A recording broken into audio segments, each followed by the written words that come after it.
নামাজ সূরা ফাতিহা পড়ার পর অন্য সূরা মিলানোর আগে কি বিসমিল্লাহ পড়তে হবে? হ্যাঁ, নামাজে সূরা ফাতিহা পড়ার পর যখন আমরা অন্য আরেকটি সূরা মিলাবো তখন আমরা বিসমিল্লাহির রহমানির রহিম পড়ে তারপর সূরা মিলাবো। তবে আউযুবিল্লাহ আর পড়ার দরকার নেই। শুরুতেই সূরা ফাতিহার শুরুতে অর্থাৎ সানাদ পড়ে সুবহানাকাল্লাহুম্মা পড়ে দোয়া ইস্তিফতাহ পড়ে তারপর সূরা ফাতিহা যখন আমরা পড়বো তখন আউযুবিল্লাহ বিসমিল্লাহ দুইটাই পড়বো। আর সূরা ফাতিহা শেষ করে যখন আরেকটি সূরা মিলাবো তার আগে দিয়ে আমরা বিসমিল্লাহির রহমানির রহিম পড়বো। এটাই হলো সুন্নাহ। এক ব্যক্তি নামাজ পড়ে কিন্তু সুদ খায়, তার নামাজ হবে কিনা?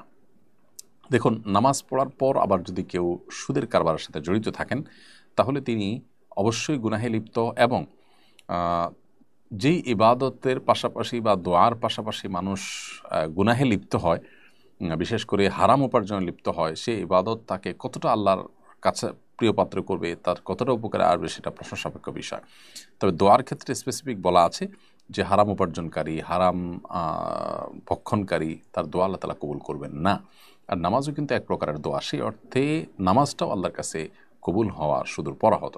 অতএব তার উচিত হলো সুদের কাছ থেকে সরে আসা। তবে এর মানে এই না যে তিনি নামাজ ছেড়ে দিবেন। তিনি নামাজ পড়বেন, দায় মুক্তির জন্য তাকে নামাজ পড়তেই হবে। আল্লাহ সুবহানাহু ওয়া তাআলার কাছে অ্যাকসেপ্টেবল হবে কিনা সেটা তো ভিন্ন বিষয়। কবুল দুই প্রকার, একটা হলো যে নামাজ বা যে কোনো ইবাদত সঠিকভাবে করা, আল্লাহর কাছে সেটা দায় মুক্তির জন্য গ্রহণযোগ্য হওয়া। আরেকটা হলো আল্লাহ সুবহানাহু ওয়া তাআলার কাছে এইটার জন্য আপনি রিওয়ার্ড পাওয়া। এই দ্বিতীয় প্রকার কবুল এখানে হওয়ার সম্ভাবনা ক্ষীণ, তবে দায়মুক্ত আপনি হয়তো হয়ে যাবেন। এজন্য নামাজ অব্যাহত রাখতে হবে, কিন্তু এই নামাজ তাকে আল্লাহ সন্তুষ্টি এনে দেওয়া বা নামাজের মাধ্যমে যে দোয়া করা হয় সেটা দোয়া কবুল হওয়ার সম্ভাবনা সুদূর পরাহত। এজন্য তার সুদের কারবার থেকে বেরিয়ে আসতে হবে। শাকিল আহমদ লিখেছেন, আপনাদের ফাউন্ডেশনের নাম দিয়ে অনেকে পেজ খুলে বন্যা ফান্ডে টাকা কালেক্ট করছে, বিষয়ে যদি কিছু বলতেন। দেখুন, আসুন্নাহ ফাউন্ডেশনের নামে কখনো কখনো আমার ছবি ব্যবহার করে বিভিন্ন পেজ ইত্যাদি খুলে ত্রাণ তহবিলে টাকা নিচ্ছেন অসাধু উপায়। এই মানুষগুলোর উপর আমরা সাবধান করেছি। আমরা বলেছি আসুন্নাহ ফাউন্ডেশনের যে ওয়েবসাইট আছে assunnahfoundation.org, এই ওয়েবসাইটে গিয়ে আপনি আমাদের অ্যাকাউন্ট ইনফরমেশন কালেক্ট করবেন কিংবা সেখান থেকে সরাসরি লিঙ্কে ক্লিক করে ব্যাংকিং চ্যানেলে বা মোবাইল ব্যাংকিংয়ের মাধ্যমে টাকা জমা দিবেন। এর বাইরে আমার verified Facebook page blue badge সহ যে পেজটি সেটি এবং আসুন্নাহ ফাউন্ডেশনের verified Facebook page blue badge সহকারে এই পেজগুলোতে আপনি আমাদের অ্যাকাউন্ট ইনফরমেশন পাবেন। আসুন্নাহ ফাউন্ডেশনের নামে যারা ফেক পেজ খুলছে, আমাদের চোখে দেখা মাত্র আমরা সেটার বিরুদ্ধে অ্যাকশন নিচ্ছি এবং চেষ্টা করছি সেটিকে থামাবার। কিছুদিন আগে আমার নামে সুন্নাহ সব্বাই যেহেতু কিছু একটা নাম দিয়ে একটা ওয়েবসাইট খুলে অনেক মানুষের কাছে মানে অস্বাভাবিক মূল্যে 10 টাকা জিনিস 5 টাকা এভাবে বিক্রি করে হিউজ টাকা অনলাইনে বিক্রি করার নাম দিয়ে টাকা হাতিয়ে নিয়েছেন।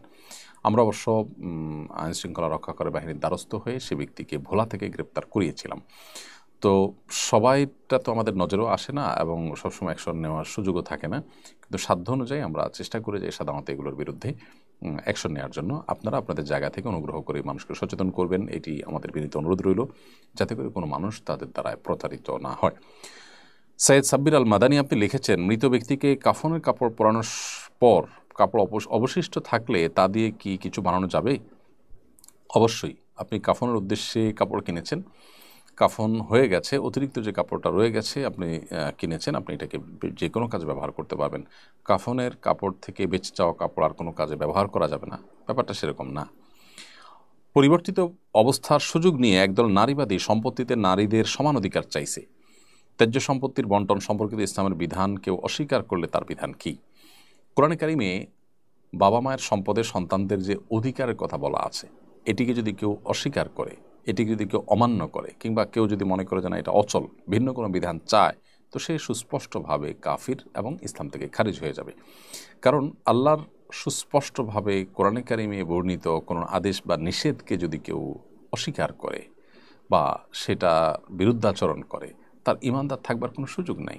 কোরআনে কারিমের বিভিন্ন আয়াত এর সপক্ষে রয়েছে, বহু হাদিস এর সপক্ষে রয়েছে। পৃথিবীর কোনো আলেম এই ইস্যুতে ভিন্ন মত পোষণ করেন না যে কোরআনে কারিমের আল্লাহর দেওয়া কোনো বিধানকে অস্বীকার করলে মানুষ ইসলামে আর থাকে না। অতএব যারা এটি করছেন তারা যদি মুসলমান নাম ব্যবহার করে থাকেন তাহলে তারা অমুসলমান, এটি বলার অপেক্ষা রাখে না। মনে রাখা উচিত সংখ্যাগরিষ্ঠ মানুষ যেই বিধান চায়, যে কোনো ইস্যুতে তারা যেটি চায় তার ভিন্ন কোনো কিছু চাপিয়ে দেওয়া, এটাই হলো জুলুম, এটাই হলো স্বৈরতন্ত্র, এটাই হলো বৈষম্য, এটাই হলো অবিচার। আমরা গণতন্ত্রের নামে, মানবাধিকারের নামে যা করছি সেটা হলো মানুষের অধিকার খর্ব করার নামান্তর। যারা নারীদের প্রতি মায়া দেখাতে গিয়ে এই কাজটি করছেন তারা কিন্তু আমাদের দেশে পরিবার ব্যবস্থাপনাকে ভেঙে দিতে চান। কিভাবে ভেঙে দিতে চান? কারণ সম্পদে স্বামী ছেলে মেয়ে উভয়ের যদি সমান ভাগ দেওয়া হয়, তাহলে সেক্ষেত্রে দৈনন্দিন জীবনে ছেলে মেয়ে একসাথে যখন সাংসারিক জীবন করেন, তখন তারা ব্যয়ভারও সমান সমান করে দেওয়ার একটা প্রশ্ন আসবে। তখন দিন শেষে কী হবে? পৃথিবীর বিভিন্ন উন্নত দেশে এই জিনিসটি হচ্ছে যে স্বামী স্ত্রী উভয়ে সমান সমান করে শেয়ার করেন, উভয় উপার্জন করেন, তা দিয়ে সংসার চলে। তাদের সাংসারিক জীবন অবস্থা কেমন, তাদের পরিবারগুলো অবস্থা কেমন, আর আমাদের দেশে পরিবার ব্যবস্থাপনা কেমন, সেটা আমরা যদি কম্পেয়ার করি তাহলে দেখতে পাবো। দেখুন, স্ত্রী তার ভেতরের দিকটা সামলাচ্ছেন, স্বামী তার বাহিরের দিকটা সামলাচ্ছেন, এর চেয়ে সুন্দর কোনো ব্যবস্থাপনা পৃথিবীতে হতে পারে না। এটা আল্লাহ তাআলা এভাবেই সৃষ্টি করেছেন মানুষকে, নারীকে সৃষ্টি করেছেন তার দৈহিক অবকাঠামো। আপনি অ্যানালাইসিস করলে দেখবেন যে আল্লাহ রাব্বুল আলামিন এমন সৃষ্টি করেছেন তার জন্য ঘরের দিকটা সামলানো তার জন্য ইজি এবং সহজ। তার বক্ষে আল্লাহ তাআলা শিশুর খাবার রেখেছেন, তার গর্ভে আল্লাহ তাআলা সন্তান দিচ্ছেন, তার শারীরিক সকল কাঠামো, সকল আল্লাহর যে সৃষ্টি শৈলী, সেটি প্রমাণ করে, সাব্যস্ত করে যে তিনি ভেতরের সাইডটাকে সামলাবেন। সো যারা ছেলে মেয়েদের বাবা মার সম্পদে সমান অধিকার নিশ্চিত করতে চাইছেন, শুনতে খুব মুখরোচক শোনা গেলেও তারা মূলত সমাজে পরিবার ব্যবস্থাপনাকে ভেঙে দিতে চাচ্ছেন এবং তারা মূলত অবিচার করতে চাচ্ছেন। দেখুন, একজন নারী তিনি বাবার সম্পদে, মায়ের সম্পদে ছেলের চাইতে কম পাচ্ছে, কিন্তু এই নারী যতদিন তিনি বেঁচে থাকবেন, বাবার সংসারে থাকলে তার ব্যয়ভার বাবার উপর বর্তাবে, অথবা ভাইয়ের উপর বর্তাবে, বিয়ে হয়ে গেলে স্বামীর উপরে বর্তাবে, না হলে ছেলের উপরে বর্তাবে, তার নিজের উপরে কখনো বর্তাবে না। অন্যের ব্যয়ভার তো দূরের কথা, নিজের ব্যয়ভারও নিজের উপরে বর্তাবে না। আর একজন ছেলে তিনি নিজের ব্যয়ভার নিজের উপরে বর্তাবে প্রাপ্তবয়স্ক হওয়ার পর থেকে, কারোর উপরে তারটা বর্তাবে না। এর পাশাপাশি তার স্ত্রী, মা বাপ এবং ছোট ভাই বোন সবারটা তার উপরে বর্তাতে পারে। তাহলে সকল নিজের এবং পরের সকল ব্যয়ভার বহন করার পরও তিনি যদি পান 2 টাকা, আর নারী তার অন্যের তো দূরের কথা নিজেরটারও ব্যয়ভার বহন করতে হচ্ছে না, তিনি যদি পান 1 টাকা, তাহলে এটা তার প্রতি কি জুলুম? দেখুন, ইসলাম সমান দিতে বলে না, ইসলাম ন্যায্য অধিকার দিতে বলে। সবসময় সমান দেওয়ার ভিতরে কোনো আপনার ন্যায্যতা বা ইনসাফ হতে পারে না। আপনার 2টি সন্তান আছে, একটি ছোট আর একটি বড়। বড় সন্তানটার জন্য যে জামা কিনেছেন, ছোট সন্তানকেও যদি একই জামা কিনে দিতে চান সমান দিতে গিয়ে, তাহলে এটা কি জুলুম হবে নাকি সুবিচার হবে? ইসলাম সবসময় ন্যায্য অধিকারের কথা বলে, সমান অধিকারের কথা বলে না। দেশের যে পরিস্থিতি আছে, এই পরিস্থিতিতে এখন দেশ পরিপূর্ণ স্টেবল হয়নি। এরপর যারা সমকামী ইস্যু নিয়ে সরব হচ্ছেন বা ইসলাম বিরোধী বিভিন্ন ইস্যুকে যারা তুলে আনছেন, তারা জানেন না যে এই দেশে মুসলমানদেরকে আপনার বিভ্রান্ত করে এরকম কোনো ইসলাম বিরোধী আইন তারা পাশ করাতে পারবেন না। এটা কোনোদিনই সম্ভব নয়। এর আগে বিভিন্ন সরকার চেষ্টা করেছে, গণতান্ত্রিকভাবে বা জনগণের ভোট নিয়ে নির্বাচিত হয়ে এসেও অনেক সরকার চেষ্টা করেছে, কেউ পারেনি। অতএব এটি করতে গিয়ে দেশকে যারা অস্থিতিশীল করতে চায় তারা দেশের শত্রু বলে আমরা মনে করি। বিশেষ করে একটা আনস্টেবল পরিস্থিতিতে, যেখানে দেশের স্বাভাবিক অবস্থায় পরিপূর্ণভাবে ফিরে আনাটা চ্যালেঞ্জিং কাজ, সবাই আমরা সর্বাত্মক সহযোগিতা করছি, সেখানে এই চক্র যারা এই সমস্ত ইস্যুগুলো এখন আনছে, আমি মনে করি তারা দেশকে অস্থিতিশীল করতে চায় এবং এদের বিরুদ্ধে আমাদের সোচ্চার হওয়া উচিত। গিয়াস, আপনি লিখেছেন, আমার কিছু স্বর্ণ আছে, কিন্তু ক্যাশ টাকা নেই, আমার জাকাত দেওয়া ফরজ হবে কিনা? শুধু যদি স্বর্ণ থাকে, তাহলে 7.5 ভরির নিচে থাকলে আপনার জাকাত আসবে না। 7.5 ভরি বা তার বেশি থাকলে তার সবটুকুর বিক্রয় মূল্য, যেটুকু স্বর্ণ আছে পিওর, সেটুকুর বাজার দর হিসাব করে আপনি 2.5% হারে জাকাত দিবেন। আর যদি অল্প কিছু স্বর্ণ এবং সাথে টাকা থাকে, তাহলে সেক্ষেত্রে আপনার যেটি করতে হবে তাহলে যে উভয়টির মূল্য একত্র করবেন, একত্র করে তারপরে সেটার জাকাত আপনাকে দিতে হবে। তো খোলাসা কথা হলো যে শুধু স্বর্ণ থাকলে তার জাকাত আসার বিষয়টি নির্ভর করবে যদি আপনি শুধু স্বর্ণের মালিক হন এবং কোনো ক্যাশ টাকা আপনার কাছে না থাকে। সেক্ষেত্রে এমডি রনি খান, আপনি লিখেছেন, বর্তমানে দেশে সিজার অনেক বেড়ে গেছে, চিকিৎসকেরা প্রয়োজন ছাড়াও সিজার করেন, বিনা প্রয়োজনে সিজার করার বিষয়ে চিকিৎসকদের নসিহত করবেন প্লিজ। ভাই রনি খান, প্রথম কথা হলো যে সিজার অনেক বেড়ে গেছে, এটি আজকে নতুন নয়, অনেক আগে থেকেই কিন্তু এই জিনিসটি হচ্ছে। খুবই দুঃখজনক এটি। পৃথিবীর অনেক উন্নত দেশে আমরা জানি যে এভাবে আপনার গর্ভবতী মায়েদের গর্ভ খালাসের সময় প্রয়োজন অপ্রয়োজনে সিজার করা হয় না, বরং সিজার সংখ্যা বা পরিমাণ অনেক কম থাকে। আমার দেশে তো বেশি কেন? আমার ধারণা যে যারা মানুষ জন্মের হার, সন্তান জন্মের হারকে কমাতে চায়, বাহ্যিকভাবে তো মনে হয় তারা আমাদের খুব হিতাকাঙ্ক্ষী। দেখুন, মানুষের মতো বড় মূল্যবান সম্পদ আর কি হতে পারে? একজন মানুষের 2টার জায়গায় যদি 4টা সন্তান হয়, তো তার চাইতে বড় সম্পদশালী আর কে? মানুষ কখনো বোঝা নয়, বরং মানুষকে আমরা প্রপার ইউটিলাইজ যদি করতে না পারি, সেটা আমাদের ব্যর্থতার ব্যাপার। বলা হয়ে থাকে ছোট পরিবার সুখী পরিবার, এর চাইতে মিথ্যা কথা মনে হয় না আরেকটা আছে। দেখুন, যত পরিবার তথাকথিত ছোট পরিবার, তাদের 1জন বা 2জন সন্তান আছে, আপনি যদি একটু সার্ভে করে দেখেন, তারা খুব বেশি সুখী নয় ওই পরিবারগুলোর তুলনায় যাদের পরিবারের সন্তানের সংখ্যা বেশি। 7টি 8টি 9টি সন্তান যাদের পরিবারে, তাদের পরিবারে দেখবেন যে তুলনামূলকভাবে অনেক বেশি সুখ শান্তি আছে, কারণ 5-7টি সন্তানের ভিতরে 2-4টি এমনিতেই মানুষ হয়ে যায়। আর যারা 1টা বা 2টা নেন, তারা কিন্তু রিস্কের মধ্যে পড়ে যান। কখনো দেখা যায় যে ওই একটা সন্তানই অমানুষ হয়ে যায়, অথবা আপনার 2টা সন্তান, একটা মারা গেল, আরেকটা সন্তান হয়তো হাতছাড়া হয়ে গেল, তখন তাদের দুঃখের কোনো শেষ থাকে না। দেখুন, পৃথিবীর অনেক দেশ জন্ম নিয়ন্ত্রণ করে তারা এখন ফিরে আসছে। আমি স্পেসিফিক থাইল্যান্ডের কথা বলতে পারি, আমি থাইল্যান্ডে গিয়েছি, তারা জন্ম নিয়ন্ত্রণ করার চেষ্টা করেছে। এখন জন্মের হার বাড়ানোর জন্য প্রণোদনা দিয়ে আর পারছে না। মানুষের টেন্ডেন্সি, প্রবণতা পরিবর্তিত হয়ে গেলে সেটাকে ফিরিয়ে আনা খুব কঠিন হয়ে যায়। সেখানে এখন মানুষের সংকট দেখা যাচ্ছে। পৃথিবীর উন্নত অনেক দেশগুলোতে, ইতালির কথা বলতে পারি, জাপানের কথা বলতে পারি, বহু দেশের কথা বলতে পারি, কোরিয়ার কথা আমি জানি, এই সমস্ত দেশগুলোতে এখন সন্তান হচ্ছে না। সরকার চাইলেও সন্তান জন্মের হার বাড়াতে পারছে না। এই জায়গা থেকে আমি বলবো যে যারা আমাদের মা বোনদের প্রয়োজন অপ্রয়োজনে সিজার করতে বাধ্য করছেন, এবং 1-2বার সিজার হয়ে গেলে এরপর আর বাচ্চা নেওয়ার কোনো স্কোপ থাকছে না, রিস্ক থাকছে, এদের আল্লাহকে ভয় করা উচিত।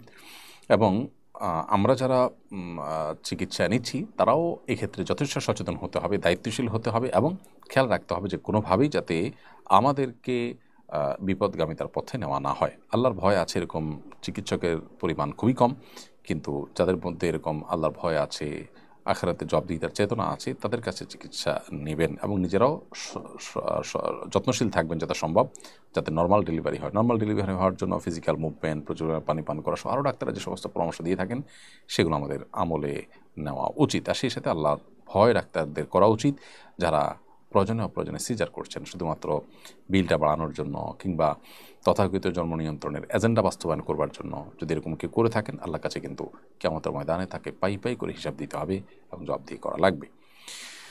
কিশোরগঞ্জের পাগলা মসজিদে দান করাকে মানুষ বিশাল পুণ্যের কাজ মনে করে, এজন্য সেখানে প্রচুর দান করে, অথচ অনেক মসজিদে প্রয়োজনীয় অর্থ আসে না।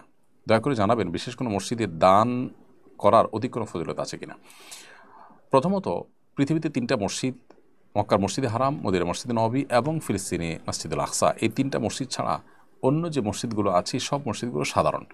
কোনো স্পেসিফিক ফজিলত থাকতে পারে কোনো মসজিদে, যেমন মসজিদে কুবাতে 2 রাকাত নামাজ পড়লে, বাহির থেকে গিয়ে 2 রাকাত নামাজ পড়লে একটা উমরার সওয়াব পাওয়া যায়। এর বাইরে অন্য সব মসজিদগুলোতে নামাজ পড়ার সওয়াব সমান, দান করার সওয়াব সমান।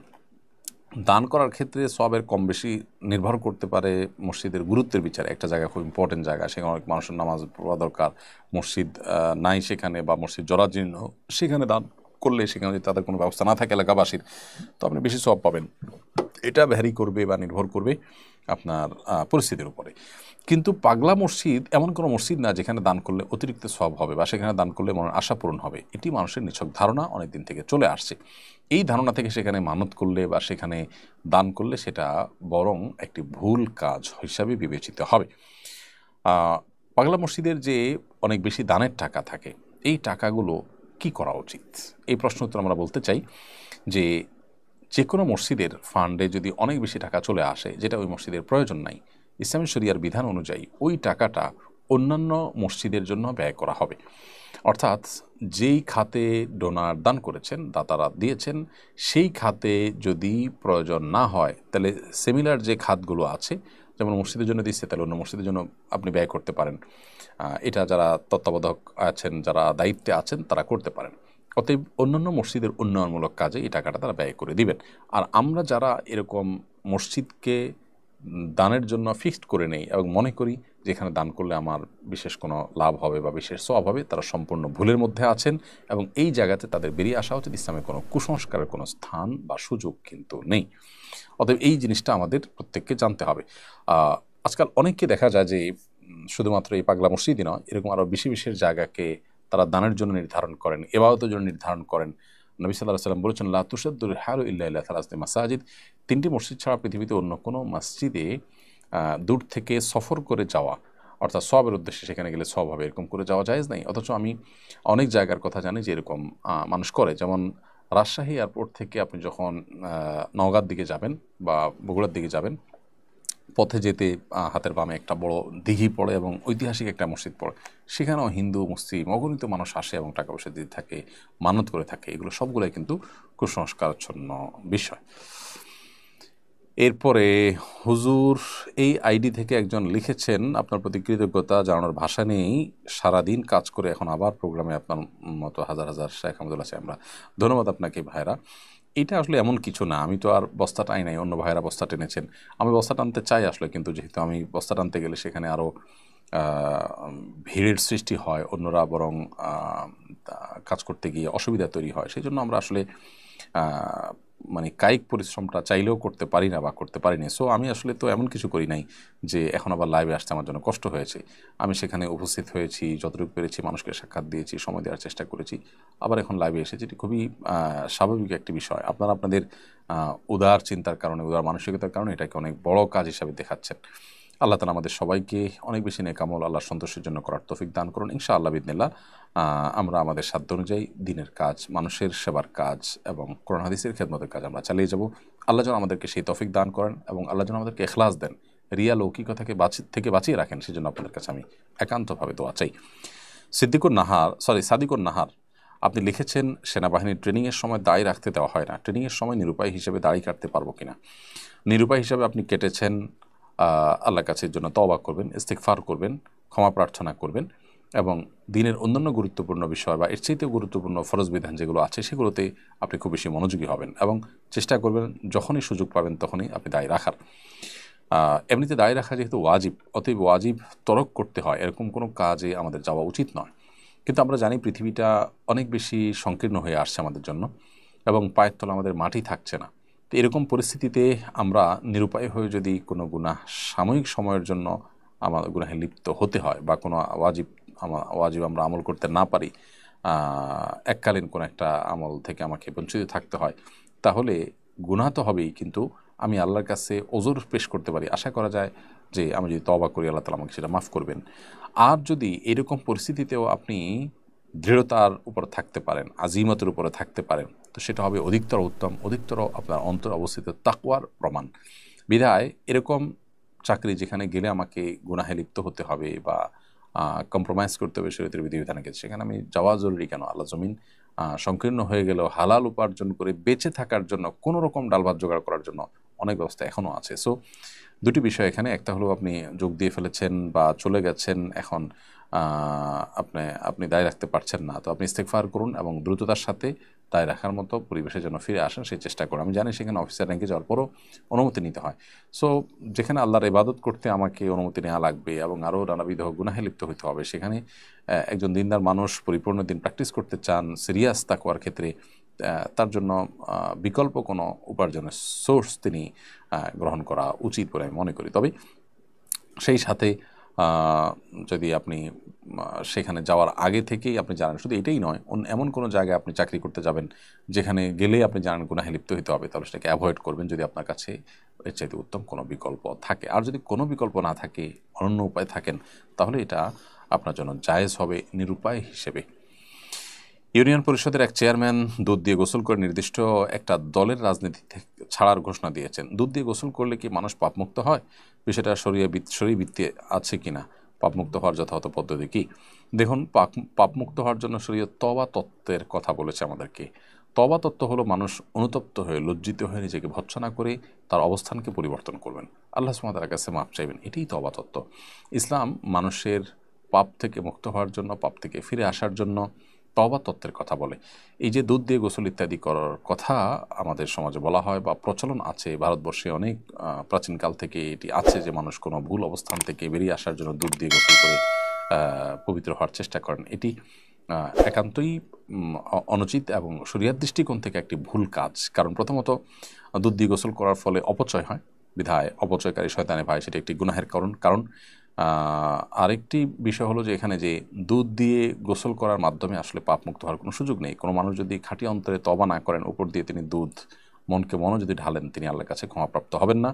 তিনি যদি মনে করেন যে তিনি কোনো ভুল অবস্থানে আছেন, তিনি কোনো অন্যায়ের সাথে এতদিন ছিলেন, এখন বুঝতে পেরেছেন, ফিরে আসতে চান, তিনি আল্লাহর কাছে কায়মুল বাক্যে ক্ষমা প্রার্থনা করে যদি প্রকাশ্যে তওবা করার মতো বিষয় হয়, প্রকাশ্যে মানুষকে জানিয়ে তিনি ফিরে আসবেন, এটাই যথেষ্ট। এর বাইরে আবার দুধ ইত্যাদি দিয়ে গোসল করার কোনো প্রয়োজন নেই। এটি কোনো ক্ষেত্রে আপনার কুসংস্কারের জন্য বিশ্বাস থেকে যেমন এসেছে, এটা কুসংস্কারের জন্য বিশ্বাস থেকে যেমন এসেছে, আবার এটি অপচয় হয় সেজন্য গুনাহেরও কারণ। বিধায় এই সংস্কৃতি থেকে আমাদেরকে বেরিয়ে আসার চেষ্টা করতে হবে। প্রিয় দর্শক, দেখতে দেখতে আমরা অনুষ্ঠানের ঠিক মাঝামাঝি পর্যায়ে চলে এসেছি। সময় হয়েছে ছোট্ট একটি বিরতিতে যাওয়ার। বিরতির পর আবারও ফিরে আসছে, আমাদের সঙ্গে থাকুন ইনশাআল্লাহ তাআলা। অসহায় দরিদ্রদের দারিদ্র্য দূরীকরণ ও স্বাবলম্বীকরণের লক্ষ্যে আসুন্নাহ ফাউন্ডেশন পরিচালনা করছে স্বাবলম্বীকরণ প্রকল্প। স্বাবলম্বীকরণ প্রকল্পের আওতায় এ যাবৎ প্রায় ৩,০০০ মানুষকে প্রশিক্ষণ ও স্বাবলম্বীকরণ উপকরণ প্রদান করা হয়েছে। আপনার জাকাতের অর্থে স্বাবলম্বী হতে পারে অসহায় দরিদ্র মানুষ। আসুন্নাহ ফাউন্ডেশনের জাকাত তহবিলে জাকাত পাঠাতে ভিজিট করুন www.asunnahfoundation.org/donate/zakat। প্রিয় দর্শক, বিরতির পর আবার আপনাদেরকে স্বাগতম জানাচ্ছি আমাদের লাইভ অনুষ্ঠান সরাসরি সমাধানে। আপনারা দেখছেন আসুন্নাহ ফাউন্ডেশন স্টুডিও থেকে সরাসরি আয়োজিত লাইভ প্রশ্ন উত্তর অনুষ্ঠান এর 236তম পর্ব। বিরতির আগে আমরা অনেকগুলো প্রশ্ন উত্তর দিয়েছি আলহামদুলিল্লাহ। এই পর্যায়ে আমি যে প্রশ্নটি দেখতে পাচ্ছি, এসআর শারমিন আক্তার আপনি লিখেছেন, স্বামী স্ত্রীর ভেতর ভালোবাসা বৃদ্ধি করার উপায় বা আমল কি? দেখুন, স্বামী স্ত্রীর পারস্পরিক ভালোবাসা বৃদ্ধি করার জন্য কয়েকটি উপায় আছে।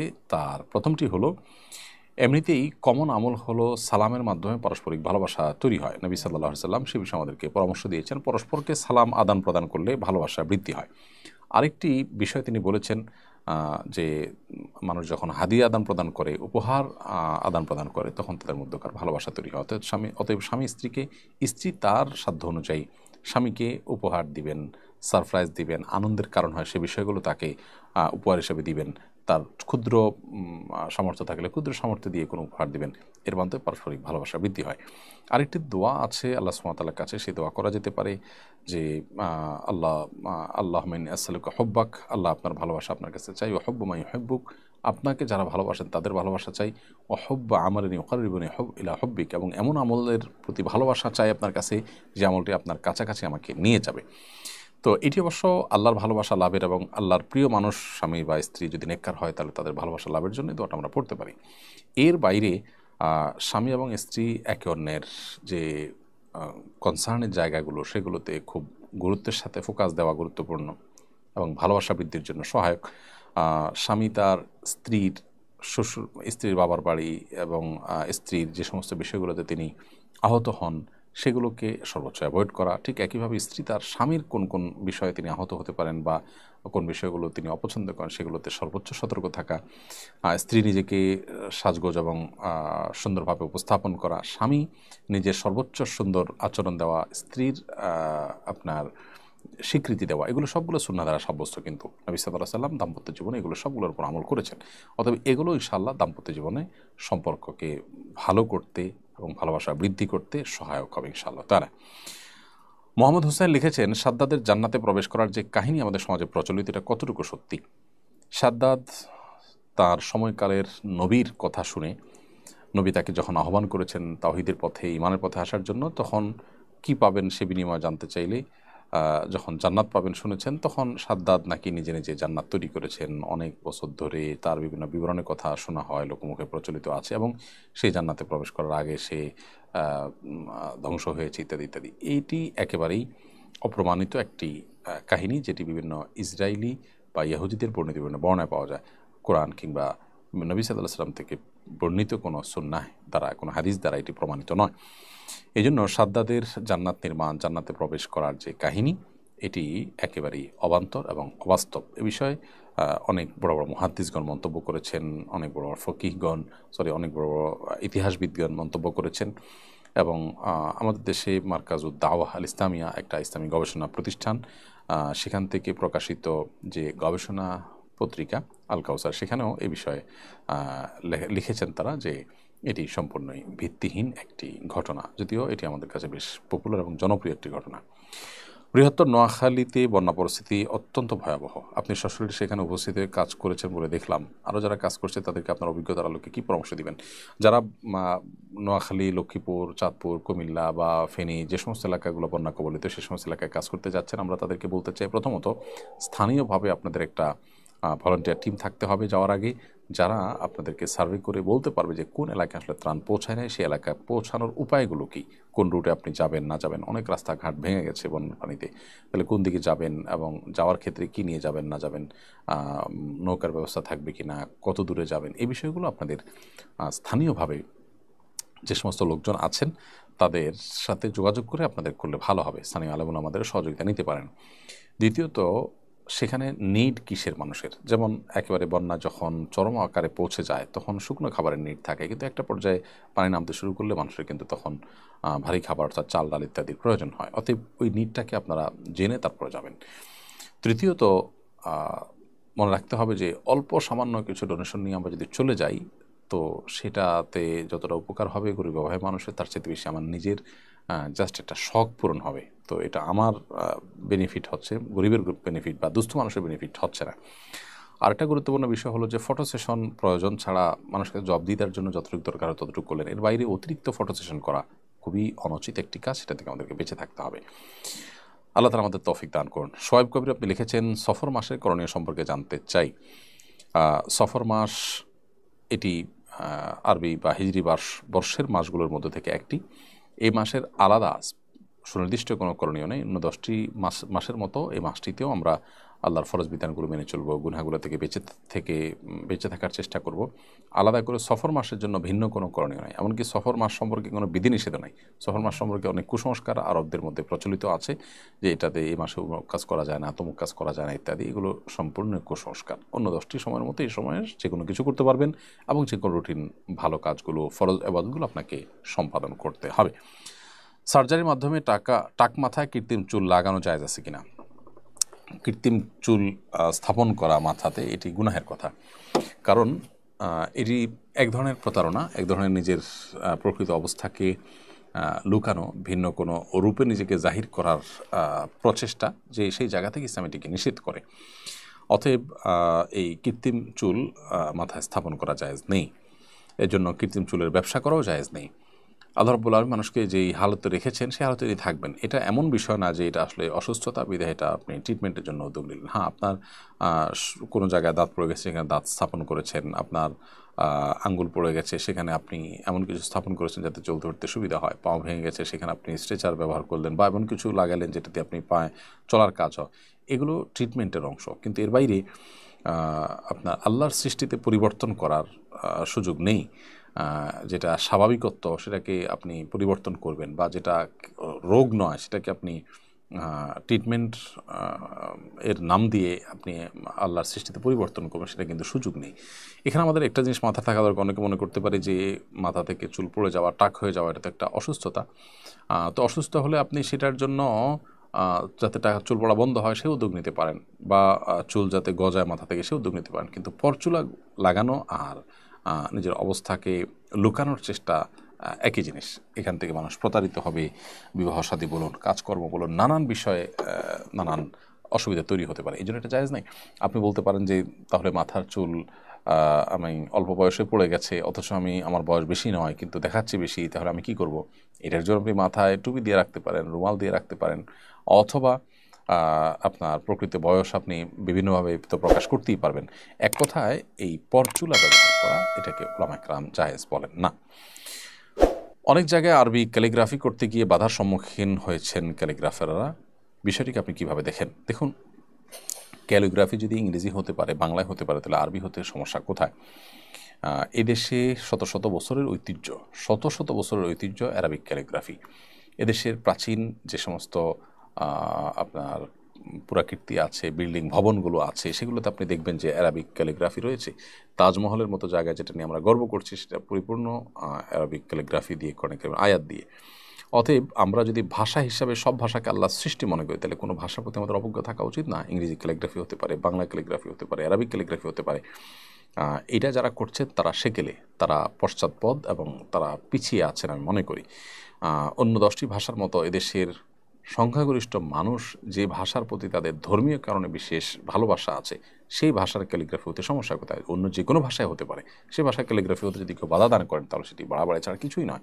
তবে আমরাও যারা ক্যালিগ্রাফি করছি তাদেরও মাথায় রাখা দরকার যে যেখানে একটা ক্যালিগ্রাফি আছে, ভালো ক্যালিগ্রাফি বাংলা বা ইংরেজিতে, সেটাকে মুছে সেখানে অ্যারাবিক ক্যালিগ্রাফি আমাকে আঁকতে হবে বা সেরকম না।